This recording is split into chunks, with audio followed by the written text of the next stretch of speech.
wabarakatuh. Salam literasi. Nama saya Winda Yolanda Widianti SPD. Di sini saya selaku pembimbing tim berencana SD Dodologika.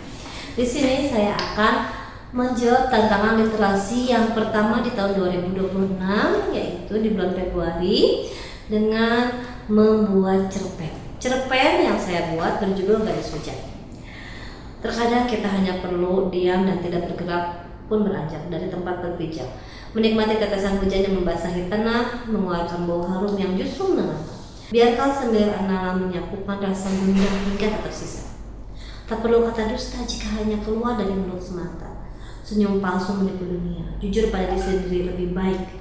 Mendengarkan suara hati dengan seksama, memeluk dengan hangat dan tanpa hampa.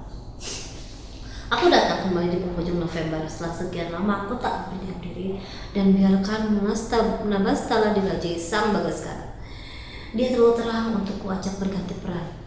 Panas membaranya semangat yang kurasa sehingga aku terlupa dan terlena guna meluapkan rasa rindu untuk menyapa bumi.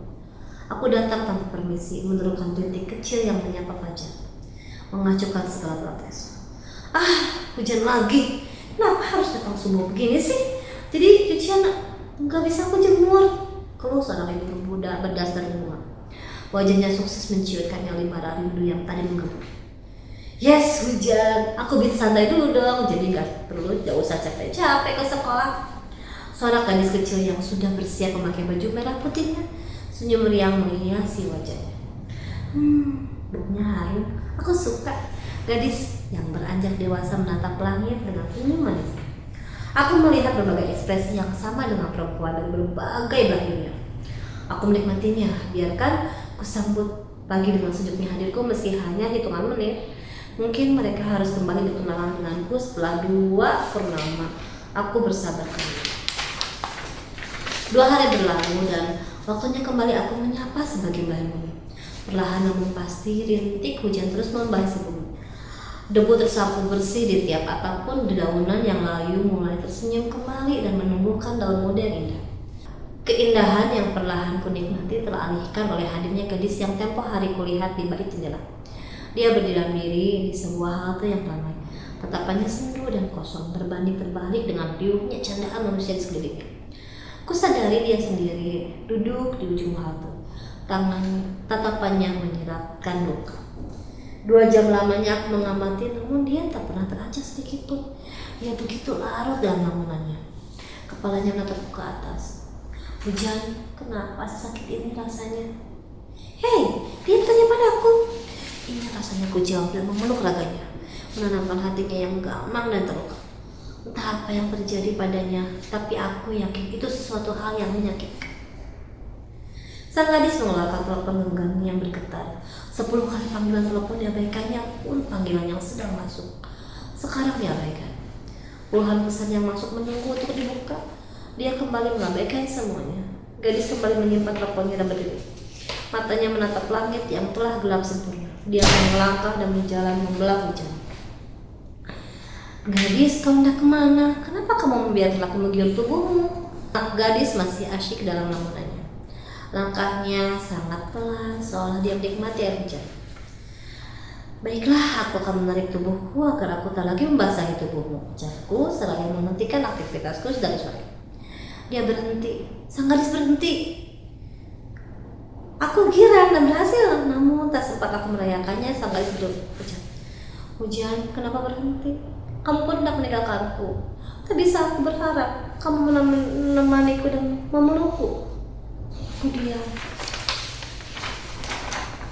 Baiklah, kalau kamu mau pergi silakan pergi saja. Biarkan aku sendiri di sini. Hidupku sangat menyedihkan. Semua orang meninggalkanku, bahkan kamu pun tak sudi untuk menemaniku hujan. Dia membutuhkanku. Aku tak peduli bahwa aku telah sehari tadi membasahi bumi. Aku harus turun lagi ke bumi. Aku ingin hadir untuk gadis. Aku harus menemaninya. Dia membutuhkanku. Perlahan detik hujan kembali menyapa bumi.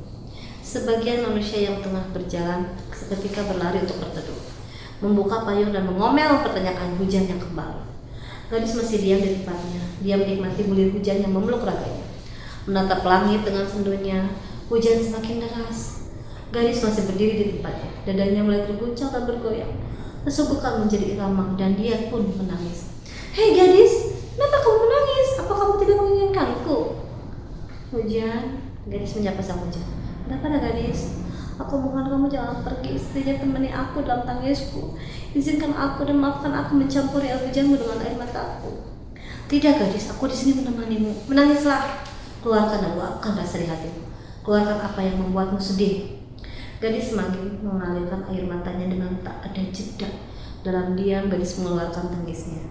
Air mata bergandengan tangan bertemu dengan tetesan hujan. Air mata bertemu dengan tetesan hujan. Bersama berjalan menuju dasar bumi, membasahi bumi dan seisinya, membawa kesedihan hingga tak tersisa.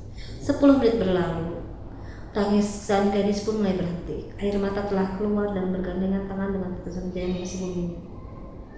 10 menit pun berlalu, tangisan gadis pun mulai berhenti. Melihat itu, aku pun menarik diri dengan perlahan. Gadis yang telah basah kuyup diam dan bersenyum. Terima kasih hujan. Ternyata aku masih mempunyai teman yang hadir menemaniku. Setidaknya aku kini tahu siapa yang benar-benar peduli terhadapku.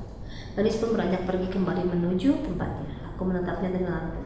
Ingin rasanya aku tetap menemaninya, tapi aku sadar aku tidak boleh egois. Cukup aku datang ketika dia membutuhkanku. Itu lebih baik. Itu lebih baik baginya. Menghapus kesedihan dan menyembunyikan air matanya. Sama-sama gadis, tersenyumlah dan aku berharap jika kita bertemu kelak, sambutlah aku dengan senyum. Langit semakin gelap dan dingin menerpa seluruh isi bumi. Gadis terus berjalan menuju rumahnya untuk bernaung. Hujan pun kembali pulang dan beranjak mengelilingi bumi.